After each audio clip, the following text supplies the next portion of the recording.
Selamat datang untuk memahami ilmu mengenai usability testing pada UI UX. Nah, usability testing adalah proses evaluasi yang dilakukan untuk mengukur sejauh mana antarmuka pengguna, UI, atau pengalaman pengguna, UX suatu produk dapat digunakan dengan efektif, efisien, dan memuaskan oleh pengguna yang ditargetkan. Nah, di sini adalah mengukur kemampuan produk kita dari segi UI dan segi UX. Apakah sudah efektif, efisien, dan memuaskan bagi pengguna yang ditargetkan.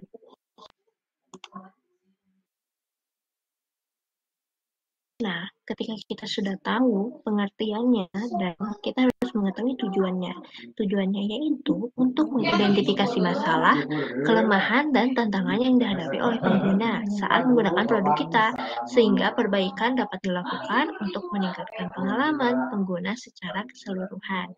Nah, jadi usability testing itu untuk mengukur kemampuan produk kita dari segi UI dan UX-nya apakah sudah efisien dan efektif bagi pengguna, dan tujuannya itu untuk mengidentifikasi masalah, kelemahan, dan tantangan yang dihadapi oleh pengguna pada saat menggunakan produk kita.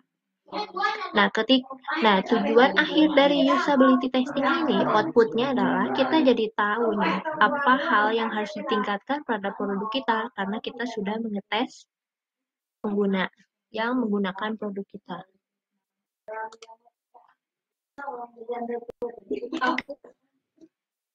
Nah, metode yang digunakan untuk usability testing ini beragam. Saya akan menjelaskan satu-satu ya, dimulai dari thinking aloud testing. Jadi, dalam metode ini, pengguna diminta untuk secara verbal mengungkapkan pemikiran, persepsi, dan pengalaman mereka saat menggunakan produk. Mereka berbicara tentang apa yang mereka perhatikan, apa yang mereka harapkan, dan masalah yang mereka hadapi. Hal ini memberikan wawasan langsung tentang bagaimana pengguna berinteraksi dengan produk. Nah, jadi di sini kita ibaratnya mewawancarai pengguna kita.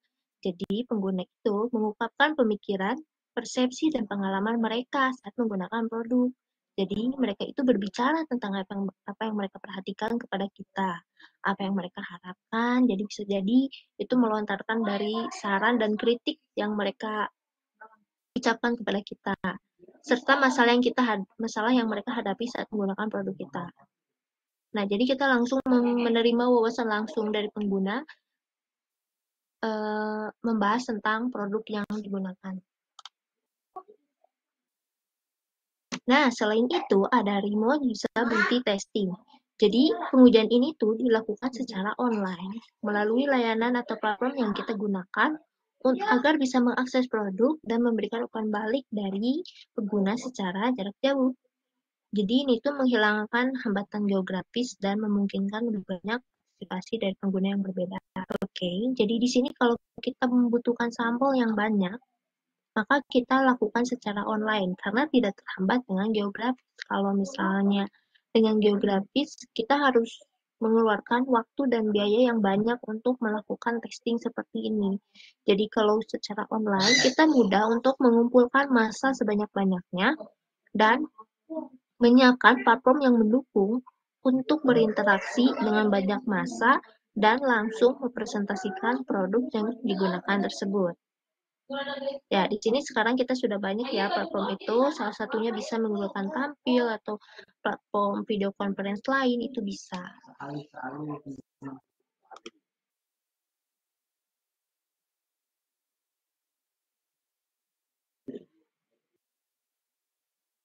Setelah remote usability testing, kita akan mengetahui metode A/B testing. Jadi, pengujian ini tuh melibatkan perbandingan dua versi atau variasi UI atau fitur di UX yang mana yang memberikan pengalaman pengguna yang lebih baik. Nah, jadi di sini pengguna itu diberikan dua variasi yang berbeda untuk mengetahui bagaimana nih dengan di antara keduanya, lebih baik yang versi A atau yang versi B. Nah, nanti mereka kritik atau preferensi mereka, dan kita bisa mempertimbangkan untuk menyesuaikan peningkatannya itu bagaimana.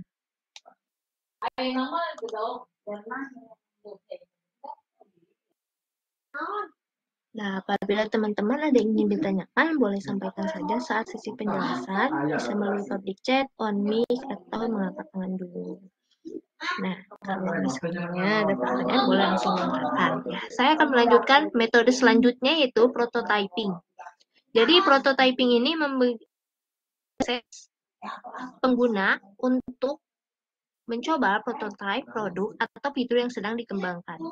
Jadi, prototipe ini dapat berupa wireframe, mockup, atau versi awal produk.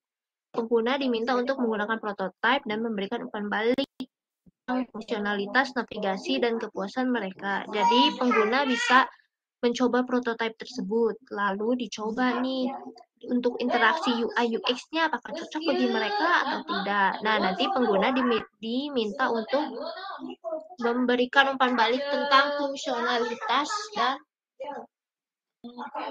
navigasi dan kepuasannya. Ya, jadi mohon maaf teman-teman kalau misalnya suara latar belakang ini agak berisik. Semoga suara saya tetap terdengar ya.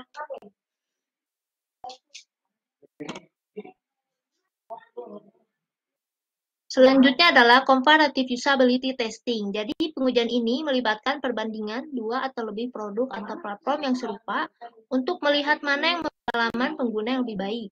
Nah, ini sama kayak A/B testing tadi. Kita sama-sama membandingkan,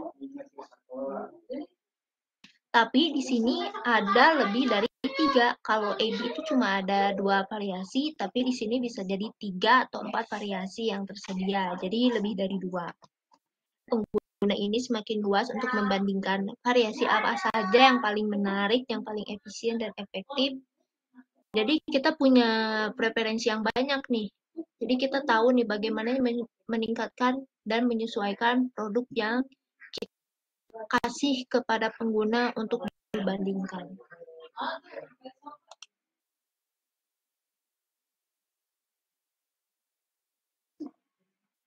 Nah, ini selanjutnya banyak sekali metodenya yang bisa teman-teman explore atau bisa menyesuaikan dengan metode teman-teman sendiri. Misalnya teman-teman nyaman dengan metode apa nih? Bisa dengan wawancara atau memberikan prototipe, misalnya melalui kuesioner itu boleh. Nah, di sini ada beberapa metode yang banyak banget. Memang kalau UI UX itu kan dalam bidang kreatif, makanya nggak bisa terbatas. Makanya bisa disesuaikan kemampuan teman-teman juga. Kalau di sini kita bisa tahu ada moderated usability testing, unmoderated usability testing, quantitative testing, qualitative testing, dan lab usability testing. Ya, cukup banyak.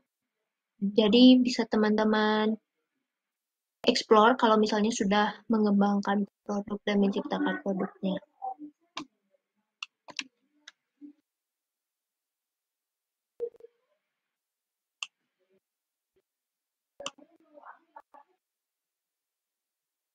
Nah, untuk bahasan mengenai usability testing,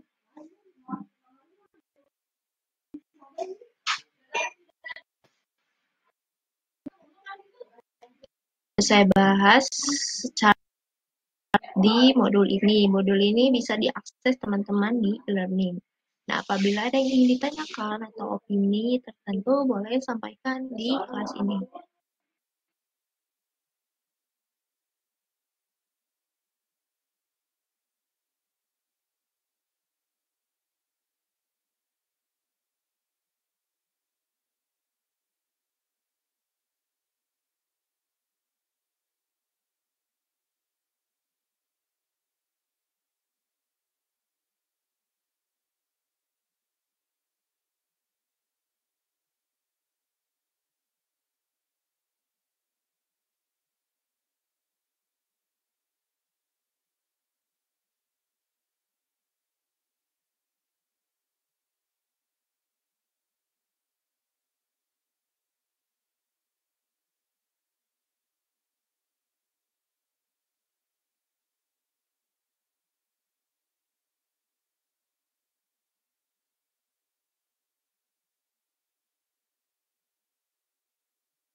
Nah, bagaimana teman-teman? Apakah ditanyakan? Kalau misalnya ada yang ingin ditanyakan mengenai konsultasi dari proyek yang boleh disampaikan pada saat sesi kelas atau di grup. Nah, untuk case study teman-teman bisa explore link yang ada di topik chat. Itu merupakan beberapa contoh case study yang bisa teman-teman explore. Nah, untuk memperluas eksplorasi ilmu teman-teman untuk mengerjakan proyek, jadi saya memberikan referensinya di case study ini. Jadi teman-teman bisa mengakses beberapa artikel tertentu untuk mengeksplornya. Jadi saya cukup share link untuk kalian explore. Apabila ada yang ingin ditanyakan mengenai materi, itu boleh sampaikan saat di kelas atau di grup. Atau misalnya ada hal yang kurang dipahami saat mengerjakan proyek, silakan sampaikan di sesi kelas ini atau di grup. Tetapi untuk sesi kelas,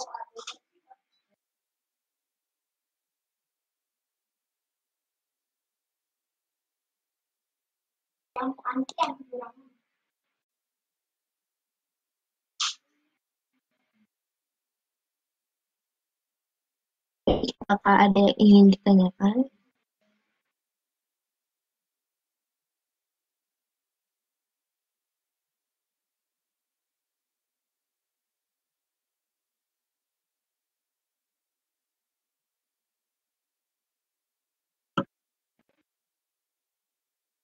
Baik, terima kasih. Saya cukupkan sekian untuk materi pertemuan malam ini, dan ini adalah pertemuan terakhir. Apabila ada salah kata atau hal yang kurang berkenan,